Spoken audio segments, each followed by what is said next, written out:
A reminder that Barcelona got a late win away to Las Palmas yesterday thanks to an Ilkay Gundogan penalty in the 93rd minute. Very much struggled to create chances in that game. Anyway, our Sidlow spoke to Xavi afterwards. Here's what he had to say. You said after the previous game before Christmas that at half-time you had to have words, you had to say things to players. Did you have the same situation today? Did you have to really have words with them at half-time to get that reaction in the second half? Yes. But I think we missed in the first half the last pass. The defensive line of Las Palmas was in the half pitch. So it's just quality. We needed quality in the second half. We found quality. We found the last pass, the more quality. So. It's a matter of time. But I think we create and we play much better in the second half. During the first half, one of the gestures that I saw you repeat often was that little ball in behind, because they were playing so high, and it seemed like you wanted that pass to be played, and you kept asking for it, and it just never quite happened. And it was my quality when I was a player. And yes, it was difficult for me today to understand that the pass was not good.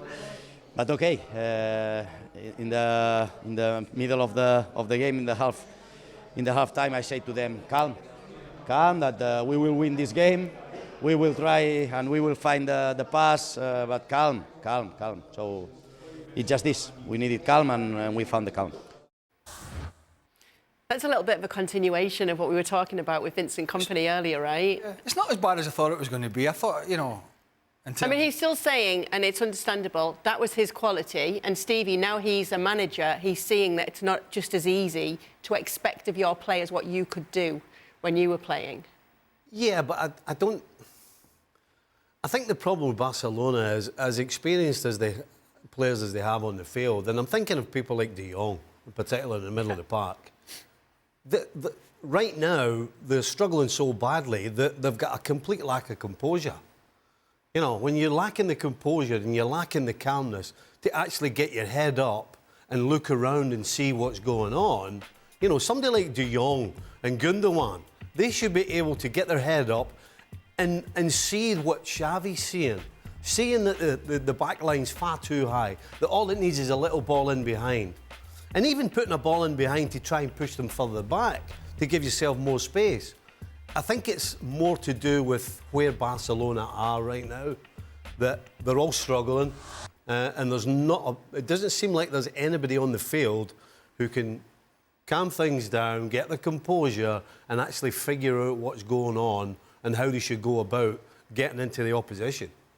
But it does happen, doesn't it, where a player who was a very talented top player then becomes a manager and sees it a little bit differently. I think there's a frustration there, but I think he delivered it pretty decently. There wasn't an arrogance about, listen, if I was in the field, I would have been. Because as Stevie mentioned, they've got quality players that should be spotting. If somebody's got a highlight, it's like when Chelsea were playing Tottenham a few weeks ago, and Tottenham were down to 9 men playing this unbelievable high line, and the Chelsea front guys kept trying to spin in behind and getting caught offside. It's common knowledge what you need is midfield runners from deep, right? You've got to figure that out yourself. And so I think there is a frustration there. I don't think he was arrogant in how he delivered it, but it did take me back, and we were talking to Glenn Hoddle, who I worked under as player manager, and Glenn was slightly different, and I wouldn't call him arrogant, but his frustrations would boil over, and he would step on a training ground and go, right, if nobody can pick out the striker, I'll do it. One of those. And that did not go down well within the training ground. Dennis Wise and a couple of others murmuring under their breath some words that I won't repeat. But I think you can sense a manager's frustration sometimes, but I think it's how you deliver it. And I think he wasn't over the top there, Xavi. But trust me, this winter break, as short as it was, does not seem to have been the medicine that Barcelona, yes, 3 points, but the performance is once again indicative of how they finished for a long period up until the winter break. They're just not and have not played well. Frank, you've been nodding along with the guys' points here. Well, you know what? I'm sorry, I didn't hear your question, Kay, but what I want to say about that is when he say that, he's not being arrogant. He sees, as Stevie and Craig mentioned, he sees everything and he sees the game. And when he was on the field, he was seeing the strikers and the midfielders watching the defense and going behind the defense and being clever enough. Yesterday, especially the first half, everybody, Lewandowski, Ferran or on the right side, Rafinha, were asking the ball in their feet where they should have run. And I played with Vialli, and Vialli was really an expert on that. And he was running alongside the defense, waiting for me to give the ball behind and then going behind the defense. But we had that feeling. And Xavi knows that when he played with Ronaldo, what we call the real Ronaldo, he knew exactly what was his run. Yesterday, we had no runs except Sergio Roberto was going, and he went for the first half. He almost scored the goal. But that's also what you feel and what you feel when you have the ball and what you feel about your teammates. And Xavi was thinking that because everybody was in the same harmony. They were dancing the same dance, which is not the case right now. They're all playing something different. They don't understand each other. They don't play together.